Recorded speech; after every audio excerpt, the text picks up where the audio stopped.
Reservation authority నాకు phone చేసి చెప్పాలి. ఇప్పుడు టైగర్ రిజర్వ్ ఏరియా లోపల ఉన్న గిరిజనుల కోఆపరేషన్ మనం ఇంకా పెంచాలి. అది లేకుండా కన్జర్వేషన్ యాక్టివిటీ పూర్తి అవ్వదు. దానికోసం గిరిజనుల సైడ్ నుంచి ఏమేమి ఉంది, వాళ్ళ నెసెసిటీ ఎంత ఉంది, వాళ్ళు ఇదివరకు ఏం చేసి ఉన్నారు, అదన్నీ మనము నేషనల్ లెవెల్లో ప్రొజెక్ట్ చేస్తాము. ఒక ప్రాజెక్ట్ పెట్టాలి. మామూలుగా ఫండ్లు ఎక్స్టెన్షన్ యాక్టివిటీని అంత డబ్బు ఇస్తారు గిరిజనులకు, ఉన్న జనాలకు, టైగర్ ఏరియా లోపల ఉన్న జనాలకు చేయాలి. మామూలుగా మనం ఏం చేస్తాము, ఒక మెడికల్ క్యాంప్ పెడతాము, లేకపోతే ఒక స్పోర్ట్స్ ఫెస్టివల్, ఇది మస్ట్ అలాగా చేసేసి ఇస్తాము. కానీ ఇప్పుడు అది స్ట్రక్చర్ బేస్డ్గా తీసుకొచ్చారు. ఇది చాలా పెద్ద పని. అన్ని దేశంలో ఉన్న టైగర్ లోపల ఉన్న గిరిజనులకి ఏమేమి ఉంది, ఏమేమి ఎక్స్పీరియన్సెస్ ఉంది, వాళ్ళ దగ్గర రిచ్ కల్చర్స్ ఉంది, అదన్నీ మనం ప్రొజెక్ట్ చేయాలి. దానికోసం మీరు చూస్తే తెలిసిపోతుంది, టైగర్ రిజర్వ్లో ఉన్న గిరిజనులు పెయింటింగ్ ఒక రకాల్లో ఉన్నాయి. దాంట్లో ఎప్పుడు పులి లేకపోతే పీకాక్ అటువంటి జంతువులు వాళ్ళు ఎక్కువ కాన్సన్ట్రేట్ చేస్తారు మిక్స్డ్ కల్చర్స్లో. వేరస్ వేరే ఏరియాలో ఉన్న గిరిజనుల పెయింటింగ్ వేరే రకాలు. ఇది ఇప్పుడు మనకే ఒక లెసన్ లాగా వచ్చింది. సో దట్ ఈస్ వై గిరిజనులు కూడా అక్కడ రావాలి, వాళ్ళు ఎక్స్ప్లెయిన్ చేయాలి. వాళ్ళు ఇప్పుడు మడవి ఆనంద్ ఎక్స్ప్లెయిన్ చేసినది ఒక 1000 సంవత్సరం ఉన్న ఎక్స్పీరియన్సెస్. వాళ్ళు ఇక్కడ ఉన్న ఎక్స్పీరియన్స్ ఒక్కొక్క తరాల్లో వచ్చి వాళ్ళు చెప్పి ఒక కథ చెప్తారు, పెయింటింగ్ అని చెప్తారు, అట్లా వస్తుంది. సో ఇది మంచి మోడల్.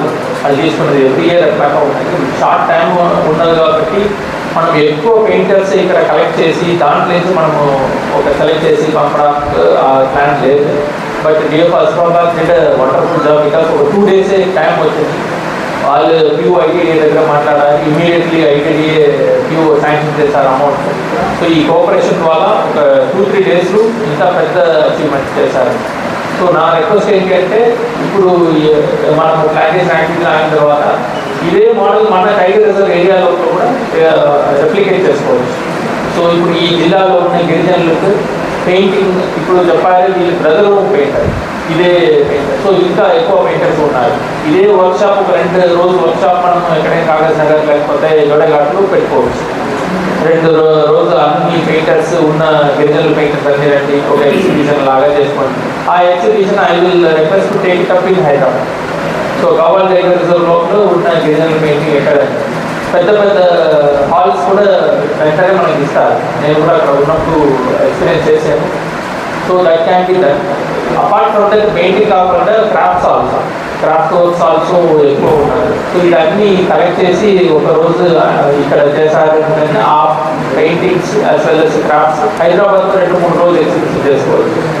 వచ్చిన వాళ్ళు తీసుకున్నారు, అది లేకపోతే కూడా వీళ్ళకి మంచి ఎక్స్పీరియన్స్ వస్తుంది. మన కడవాళ్ళ దగ్గర లోపల ఇంత ఉంది, రిచ్ కల్చర్స్ ఉంది, హైదరాబాద్లో ఉన్న వాళ్ళకి తెలుసుకోవచ్చు. సో అటువంటి కూడా చేసుకోవచ్చు. 2-3 days పెద్ద ఎక్స్పెండిచర్ కూడా రాదు, దానికి శాంక్షన్ కాదు. సో దీనికోసమే నేషనల్ లెవెల్లో వాళ్ళు చేస్తారు.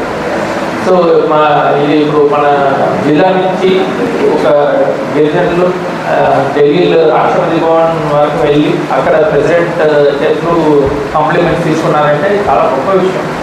ఇది ఇంకా ఎక్కువ పోవాలి. సో ఐ థ్యాంక్ డిఎఫ్ అస్మాబాద్ for his stern efforts, immediate efforts, as well as few ITDA for complete cooperation. So ఇటువంటి కోఆపరేషన్ అండ్ ఎఫర్ట్స్ మన జిల్లా లెవెల్లో కూడా చేయాలి. Thank you.